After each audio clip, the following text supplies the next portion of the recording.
Hi friends, welcome to our channel. మేము వినాయకుడి నిమజ్జనం రోజు మా ఊర్లో చేసే అన్నదానానికి వెళ్తున్నామండి. వీడియో తీస్తున్నామని చుట్టుపక్కల వాళ్ళు నవ్వుతున్నట్లు చూస్తున్నారనమాట. అందుకే మేము కూడా నవ్వుతున్నామండి.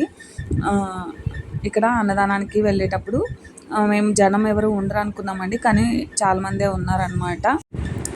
అన్నదానం చేసిన తర్వాత మళ్ళీ గిఫ్ట్లు అవి ఇవి కూడా ఇచ్చారండి. అంటే కొన్ని గేమ్స్ పెట్టారు కదా, వాళ్ళకి కూడా గిఫ్ట్స్, ముగ్గులు పోటీలు పెట్టారండి, వాటికి గిఫ్ట్లు అన్నీ ఇచ్చారు. అలాగనే లడ్డు వేలం పాట కూడా వేశారండి.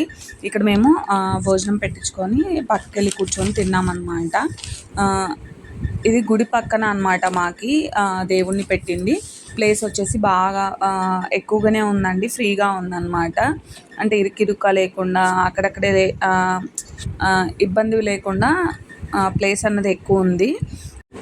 మా పిల్లలు నేను వీడియో తీస్తే ఎప్పుడు ఎగతాళి చేస్తారనమాట, హాయ్ ఫ్రెండ్స్ అన్నది. ఇక్కడ కూడా అదే చేస్తున్నారండి, చూడండి మీరే.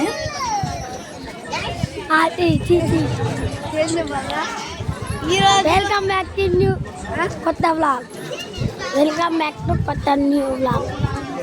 Welcome back to new vlog. Welcome back to new vlog. ఇక్కడికి వచ్చేసి అన్నం అక్కడ పెట్టించుకొని ఇక్కడికి వచ్చి తింటున్నామండి. ఇదంతా మా గ్యాంగ్ అనమాట. ఇందులో ఇంకా చాలామంది మిస్ అయ్యారు. వాళ్ళని కూడా నెక్స్ట్ ఇంకొంచెం క్లిప్ యాడ్ చేస్తాను చూడండి. ఇక్కడ ఏంటంటే నేను యూట్యూబ్లో పెడతాననేసరికి వీళ్ళు ఫేస్లో అటు తిప్పుకోవడము, లేచి వెళ్ళిపోవడము అట్లా చేస్తున్నారనమాట. ఎందుకంటే విలేజ్ వాళ్ళు కదా, కొంచెం వాళ్ళకి తెలియదు కదా, అందుకన్నది అట్లా ఫీల్ అవుతున్నారనమాట. చూడండి, ఇలా మేమందరం విలేజ్లో ఇలా బాగా ఎంజాయ్ చేస్తూ చేసుకుంటాం అన్నమాట పండుగ అన్నది. ఇక్కడ నిమజ్జనకి ఇంకా రెడీ అవుతున్నారనమాట. దానికి ముందు ఏంటంటే లడ్డు వేలం పాట, మనకి డబ్బులతో మాలేశారనమాట. అది కలశం మనకి వేలం పాట అన్న జరుగుతుంది.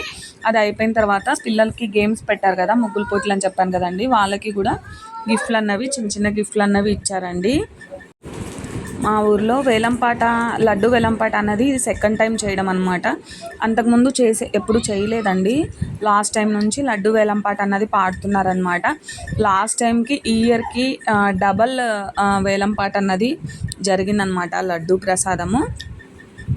కానీ ఎలాంటి గొడవలు లేకుండా ప్రశాంతంగా దేవుడి పూజ అన్నది అయిపోయిందండి. దేవుడి ఊరేగింపు కూడా అలానే జరిగింది, బాగా జరిగిందనమాట. ఇక్కడ చూడండి, ఇంకా అన్నీ అయిపోయిన తర్వాత నిమజ్జనకి తీసుకెళ్తున్నారనమాట.